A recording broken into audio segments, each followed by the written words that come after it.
Bonjour, bienvenue sur la chaîne Lise.Lorrain. Aujourd'hui, j'avais envie de vous parler de la difficulté qu'on peut avoir des fois de se défaire de certains objets. Euh, il y a différentes raisons pourquoi on a de la difficulté à se défaire des choses.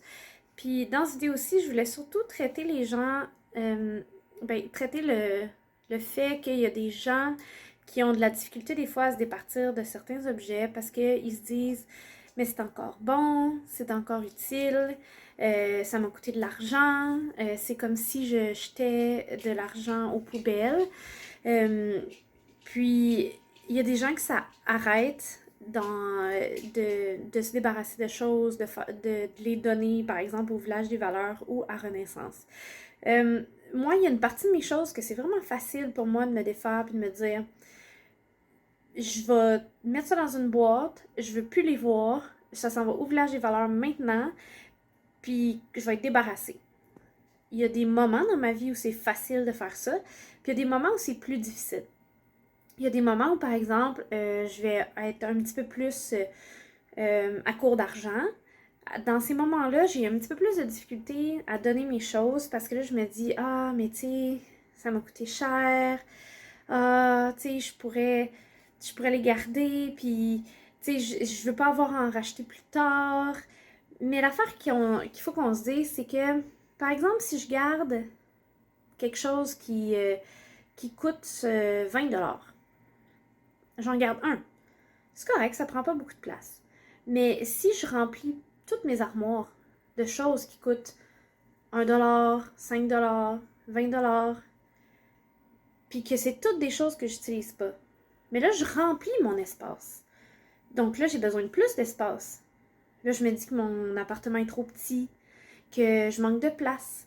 Fait qu'au lieu de faire du tri, puis de me débarrasser de mes choses qui coûtent de l'argent, je vais déménager. Je vais aller au lieu d'habiter dans un 3,5, je vais habiter dans un 4,5. Au lieu d'habiter dans un 4,5, je vais aller habiter dans un 5,5. Puis là, ça va me coûter plus cher, plusieurs centaines de dollars par mois. Ça, c'est de l'argent qui sort des poches pour vrai. Les objets que tu as, techniquement, ils valent rien. Tu as déjà payé pour.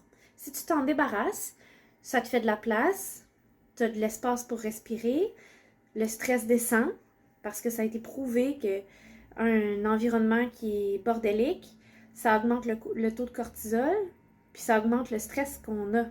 Donc, moins il y a de choses dans notre environnement, plus c'est libéré, plus c'est clair, plus on est heureux. Donc, si c'est difficile de se débarrasser d'objets parce qu'on trouve que ça vaut de l'argent, il y a plusieurs choses qu'on peut faire. Bon, déjà, on peut les donner puis se dire tant pis.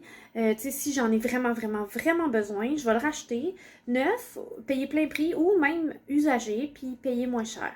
Ou sinon, on peut décider de faire une boîte, de les mettre en quarantaine pendant quelques mois, puis se dire si j'en ai vraiment besoin, je vais aller le chercher. On met une date sur la boîte. Par exemple, si aujourd'hui on est le 1er juin, je me dis, ben dans 3 mois, je vais aller voir ce que j'ai utilisé ou non. Ben, au mois de juin, juillet ou septembre, au mois de septembre, on s'en va dans la boîte. Tout ce qui est encore dedans, qu'on n'est pas retourné chercher, à ce moment-là, c'est des choses qu'on veut plus. Donc, c'est des choses qu'on n'utilise pas sur une base régulière. On peut aussi décider de prendre ces choses-là, puis à la fin, pendant l'été, on fait une vente de garage, on essaye de faire un peu de sous avec. Ça nous fait sentir un peu moins mal de se débarrasser des choses parce qu'au moins, on n'aura pas perdu complètement notre argent. Ou on utilise Marketplace ou d'autres façons pour vendre les objets en question, histoire de remettre sur le marché des choses qui sont encore bonnes pour des gens qui veulent ces choses-là puis qui sont prêts à payer le prix. Puis nous, ça nous permet de perdre moins d'argent. Donc moi, dépendamment des objets, dépendamment des moments dans ma vie, je vais utiliser ces différentes solutions-là. Souvent, ce que je vais faire, c'est que je vais faire un tri dans les choses que j'ai décidé de sortir de mes armoires. Je vais décider qu'est-ce qui est encore en très très bon état. Je vais les mettre sur un marketplace. Je vais les vendre. Je vais essayer de les nettoyer, les mettre beaux, les réparer si besoin est. Puis je vais les vendre à faible prix pour être sûr que... Tu sais, mon but, c'est pas de revoir le prix d'origine. S'il y a quelque chose que j'ai payé 100$, je ne vais pas l'afficher 100$ sur Marketplace. Je vais le mettre 50, je vais le mettre 40, puis je vais être très, très négociable sur le prix. Donc ça me permet d'aller chercher un plus gros montant d'argent. Puis c'est des choses que souvent, c'est dur de se séparer de ça, parce qu'on les aime, puis c'est, tu sais, comme, il y a des choses que j'arriverais pas à me séparer si je les vendais pas, parce que je les aime, mais je les utilise pas. Donc c'est un peu conflictuel. Mais je me dis, au moins en les vendant, ben si jamais à un moment donné, je me rends vraiment compte que je veux cet objet-là encore, je vais aller sur Marketplace, je vais le racheter. Puis souvent, ça va me coûter le même prix que qu'est-ce que moi, je vais l'avoir affiché. Donc, au final, je n'aurai pas perdu d'argent. Il y a quelqu'un d'autre qui va avoir utilisé mon objet. Moi, je vais avoir économisé de l'espace pendant des mois, voire des années, puis je vais le racheter exactement au même prix. Donc, il n'y a pas de perte d'argent. L'argent est fait sur le moment, puis est remis plus tard au besoin. Puis après ça, souvent, ben, il y a des choses que je vais garder dans des boîtes. Si j'ai de la place, si j'ai vraiment la motivation de le faire, mais là, je vais les empiler pendant une couple de mois. Puis en été, moi, puis ma mère, puis ma tante, on va faire des ventes de garage. Puis on va vendre les choses. Mais à la fin de la vente de garage, ce qui n'est pas vendu, je ne le garde pas pour l'année suivante. Ce qui n'est pas vendu, ça s'en va chez Renaissance ou au Village des Valeurs. Comme ça, c'est fini. Les choses ne reviennent plus chez moi, puis j'ai libéré mon espace. En ce moment, je suis en train de faire un tri dans tout mon condo, donc j'ai fait plusieurs boîtes. Ça, c'est des choses que je veux garder pour vendre. Il y a un mix là-dedans de choses qui vont ou qui sont déjà sur Marketplace, des choses qui vont aller dans des ventes de garage que je ne mettrai pas sur Marketplace parce que c'est des trop petits objets comme de la vaisselle ou des choses comme ça. Ensuite de ça, j'ai un sac de dons. Il y a des choses qui sont dans cette boîte-là qui vont se retrouver dans ce sac-là. Dans le fond, c'est des choses que je considère que vendre dans une vente de garage, ça vaut pas tant la peine. Il y a des vêtements, il y a des jouets pour enfants qui fonctionnent encore, mais qui sont pas dans la meilleure shape du monde. Fait qu'en les donnant comme ça, il y a des gens qui vont pouvoir les prendre gratuitement puis faire ce qu'ils veulent avec.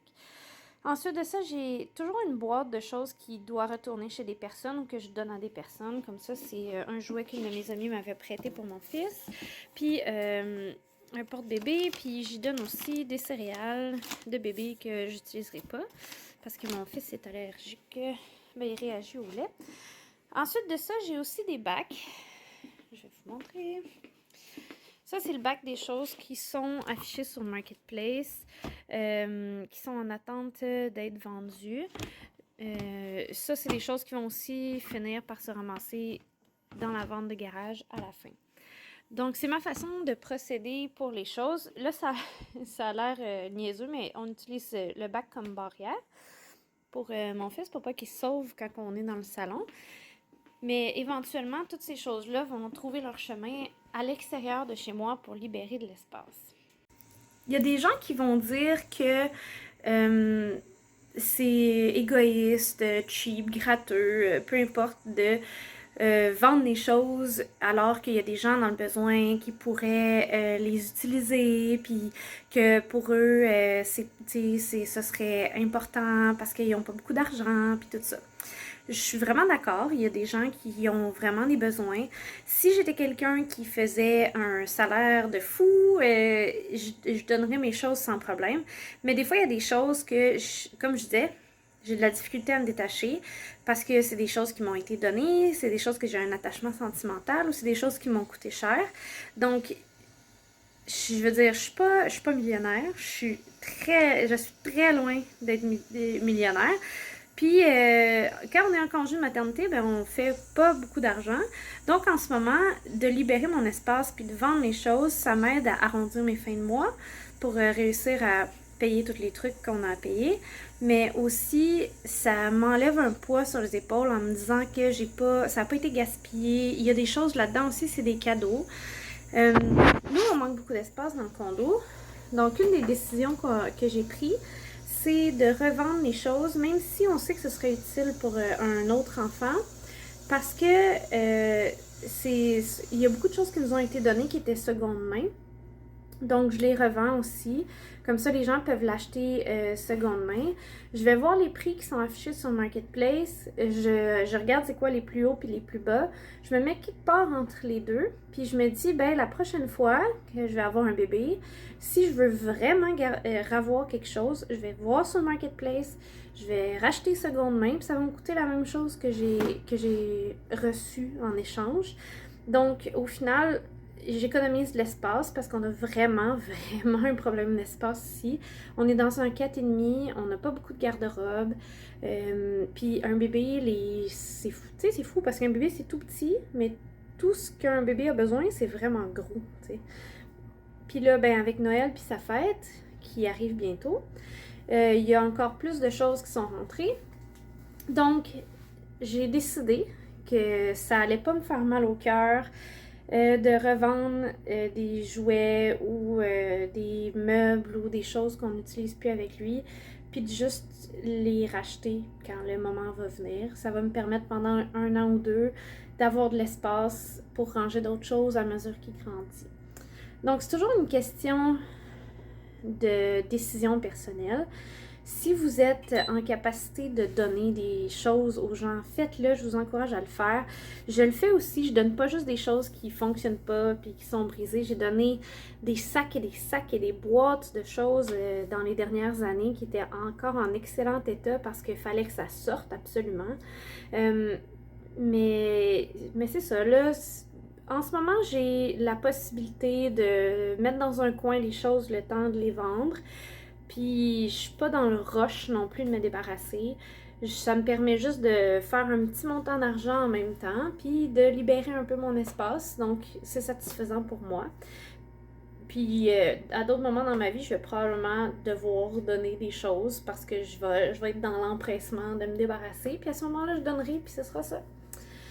Donc, j'espère que ce petit truc-là va vous avoir parlé. Moi, en tout cas, ça m'aide beaucoup à faire le tri puis à me débarrasser parce que j'ai réalisé que je gardais beaucoup de choses en me disant que j'avais payé pour puis que ça valait quelque chose, mais que finalement, j'en ai pas vraiment besoin maintenant. Donc, je peux toujours le vendre puis le racheter plus tard. Donc, c'est ça. Bonne journée!